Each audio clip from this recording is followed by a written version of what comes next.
SP સાહેબનું નામ બતાવેલું છે। કાલ સવારે તમે એમ કહેશો કે ગૃહમંત્રી હર્ષભાઈ સંઘવી જે જૈન સમાજથી તાલુકો રાખે છે એ મારા મામાના કે મારા ફૂઈના દીકરા છે। તો બીજનભાઈ શાહ આજે મુસ્લિમ સમાજની જે લાગણી દુભાણી છે અને તમને 2 મિનિટની અજાનમાં આટલી બધી તકલીફ પડી છે, તો આ ભારત દેશ છે, આ કોઈના બાપનો દેશ નથી। આ દ્રશ્ય છે ભાવનગર કલેક્ટર ઓફિસના। આ એક વ્યક્તિના ઓડિયો ક્લિપ સોશિયલ મીડિયામાં વાયરલ થયા બાબતે ચોક્કસ ધર્મની લાગણી દુભાણી હોય તેને લઈને ભાવનગર મુસ્લિમ એકતા મંચ દ્વારા ભાવનગર કલેક્ટર શ્રીને આવેદનપત્ર પાઠવવામાં આવ્યું હતું। આ મામલો ત્યારે લોકોમાં ચર્ચાનો વિષય બન્યો જ્યારે આ ઓડિયો ક્લિપ સોશિયલ મીડિયાની અંદર વાયરલ થઈ અને મુસ્લિમ સમાજમાં અજાનનું ખૂબ જ મહત્વ હોય છે। તેમાં ભાવનગરના આ વ્યક્તિ દ્વારા મુસ્લિમ સમાજના અજાન બાબતે અને મુસ્લિમ સમાજમાં બુરખો પહેરવા બાબતે ઘણી ટીકા ટિપ્પણીઓ વાપરવાની ભાષાનો ઉપયોગ કર્યો હોય તેને લઈને ભાવનગર મુસ્લિમ એકતા મંચ દ્વારા આજ રોજ મુસ્લિમ યુવાનો અને અનેક સમાજ પ્રેમી લોકો દ્વારા આ આવેદનપત્ર પાઠવવામાં આવ્યું હતું। મારું નામ છે સાજીદભાઈ તેલિયા, મુસ્લિમ એકતા મંચ ગુજરાત। આજની જે અમારી રજૂઆત છે કે અરજ છે જે કલેક્ટર શ્રી સાહેબને અમે આવેદનપત્ર પાઠવ્યું છે, અમારી અરજ એ રીતની છે કે બીજનભાઈ શાહ કરીને જે જૈન સમાજથી તાલુક રાખે છે એ બીજનભાઈ શાહને મારું એટલું કહેવું છે મીડિયાના માધ્યમથી અને કલેક્ટરશ્રીના માધ્યમથી કહી ચૂક્યા, પણ આજે જે અમે આવ્યા છીએ આવેદનપત્ર લઈને, તો બીજનભાઈ શાહને એવું કહેવાનું છે મારું કે તમને એજ્યુકેટેડ પર્સન છો તો તમારામાં એટલું નોલેજ અને એટલું જ્ઞાન હોવું જોઈએ કે કોઈ પણ સમાજની લાગણી દુભાય તેવા પ્રશ્નોના ઉલ્લેખો ના કરવા, મહેરબાની કરીને। અને બીજી વાત, જો બીજનભાઈ શાહ તમે જો એમ કહેતા હોય કે એસપી સાહેબની સાથે મારે મિત્રતા છે, તો એસપી સાહેબ એટલે જનતાના એક પ્રતિનિધિ છે, જનતા માટે કામ કરવા બેઠેલા વ્યક્તિ છે।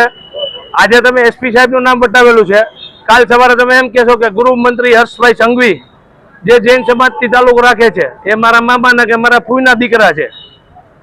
તો બીજનભાઈ શાહ આજે મુસ્લિમ સમાજની જે લાગણી દુભાણી છે અને તમને 2 મિનિટની અજાનમાં આટલી બધી તકલીફ પડી છે, તો આ ભારત દેશ છે, આ કોઈના બાપનો દેશ નથી। ને આની અંદર આજની તારીખમાં કે આવનારા દિવસોની અંદર કે ભાવનગર જિલ્લાની પ્રક્રિયાની અંદર જે રીતે મુસ્લિમ એકતા મંચ કામ કરી રહ્યું હતું, અને મુસ્લિમ એકતા મંચ એટલે એક નામ છે, પણ એ પ્લેટફોર્મ એ રીતનું છે કે તમામ સમુદાયને અને હિન્દુ સમાજના તમામ 18 વર્ણને સાથે લઈને હાલનારા સંગઠન છે। એટલે આજની તારીખમાં તમે પહેલગામનો મુદ્દો કીધો, તો પહેલગામના મુદ્દે હું તમને એટલું કહેવા માંગીશ કે પહેલગામની અંદર જે કાંઈ થયું હશે 1 કરોડ 40 લાખની જે જનતા છે, 1 કરોડ 40 લાખની જે જનતા, 140 કરોડની જે જનતા છે ભારત દેશની અંદર, તો કંધેથી કંધો મેળવીને સરકારની સાથે ઉભેલી હતી। બીજી વાત કે પહેલગામની અંદર જે કાંઈ બી વસ્તુ થયું, આપણી સરકાર શ્રીની ગાઈડલાઈન મુજબ મિશન સિંદૂરનો જે ઓપરેશનનું નામ આપ્યું, શાયદ તમને ખબર નહીં હોય કે એમની કમાન સોફિયા કુરેશીને આપવામાં આવી હતી। જે સોફિયા કુરેશી ઉપર આજ 140 કરોડ ભારતીયોને નાશ છે। એટલે મારા બૈલા આજે નહીં સદીઓથી ભારત દેશની માટે કરીને હરેક સમાજે બલિદાન દીધું છે, હરેક કોમે બલિદાન દીધું છે। આ કોઈના બાપનું નથી। આજ બી કહું છું ને આગળ બી કહીશ ને આવનારા દિવસોની અંદર કોઈ પણ જાતની આવી કોઈ પણ પ્રક્રિયા કોઈ પણ સંગઠનો દ્વારા દેવામાં આવશે અથવા કોઈ પણ વ્યક્તિને દેવામાં આવશે, સાખી લેવામાં આવશે નહીં। સખત શબ્દોમાં અમે વખાડ્યા છીએ ને આજે આટલી જ રજૂઆત છે સરકાર શ્રીને, ભાવનગર જિલ્લા પોલીસ વડાઓને કે આવી વાત સાખી લેવામાં આવે નહીં। આજે ભાવનગર પોલીસ વડાઓના જે તે પીએસઓને કે ભાઈ નામ સાંભળીને સૈયદ સાહેબ, તો કે જે તે પીએસઓને દબાવવાની વાત થઈ, એસપી સાહેબનું નામ લઈને દબાવવાની વાત થઈ। એટલે ફરી બીજેશ શાહ હું તમને પર્સનલી કહું છું, હવે કહેવામાં નહીં આવે, હવે આની અંદર એફઆઈઆર તો થશે જ, અમે ગુના માટે પણ પોલીસ સ્ટેશન જઈ રહ્યા છીએ। એટલે ફરી ક્યારેય ભાવનગરની જે શાંતિ છે એને શાંતિ રહેવા દો। ભાવનગરની અંદર ખોટા પલીજાત આપવાના પ્રયાસો ન કરો। ભાવનગર નહીં પણ હું તેમ કહું પૂરા ગુજરાતની અંદર જ્યાં પણ મારે તમારા મીડિયાના માધ્યમથી જ્યાં પણ પહોંચે એને આહવાન છે પૂરી ગુજરાતને કે ભાઈ મહેરબાની કરીને હિન્દુ મુસ્લિમના ભાઈચારાને આમને રહેવા દો।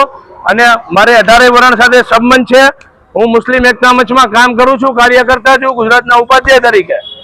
મારું નામ છે સાજીદભાઈ તેલિયા। પર્સનલી કોઈને કઈ મારી સાથે વાત હોય, કોઈ દુઃખ હોય તો 75 37 92 92 92 અમારો નંબર છે. જય હિન્દ. આવનાર સમયમાં તમારી શું માંગ હશે? આવનાર સમયની અંદર માંગ એટલી જ છે ખાલી કે ભાઈ જે કઈ રીતનું અત્યારે જે કઈ બી પરિસ્થિતિ હાલી રહી છે કે ભાઈ એક તો રોજી રોજગારના મસલાઓ છે અને પબ્લિક એમાં પડ્યું છે, તો આજે એવા કોઈ મોટા માણસોને પ્રોબ્લેમ નથી થવાની, પ્રોબ્લેમ થવાની છે નાના વર્ગના માણસોને. અને જે રીતના હું એમ કહું કે બીજન શાહનું જેનું કહેવાનું કે ભાઈ જે એજ્યુકેટેડ પર્સન ધરાવે છે, પણ થોડું હું એવું કહું છું કે એમના ગુરુઓ પાસે પણ જાય, કોઈની કિતાબ, કોઈનો ગ્રંથ કોઈને ખરાબ સલાહ આપતું નથી, કોઈને ખરાબ વિચારણા આપતું નથી. એટલે આવતાના દિવસોની અંદર હું એવું કહીશ કે મહેરબાની કરીને ભાવનગર જિલ્લાની અવામને, ગુજરાતની અવામને આપણો જે ભાઈચારો છે એ આમનેમ રહેવો જોઈએ, મોહબ્બત જે છે આમનેમ રહેવી જોઈએ. કોઈ પણ હોનારત આવે છે તો એકાબીજી મળી હલીને કામ કરીએ છીએ આપણે, એ જ રીતે હોવું જોઈએ. અને બીજા કોઈ પ્રશ્ન હોય તો અમે બેઠા છીએ, કોઈ પણ જાતના કોઈ પ્રશ્ન હોય તો તમે અમને આવીને કહો. પણ આવી રીતે મુસ્લિમ સમાજની લાગણી દુભાય કે હું તો એટલું કહીશ કે મુસ્લિમ સમાજ તરફથી બી કોઈ પણ 18 વર્ણના હિન્દુ સમાજની બી લાગણી દુભાય તો અમે એમની સાથે ઊભા છીએ. જય હિન્દ.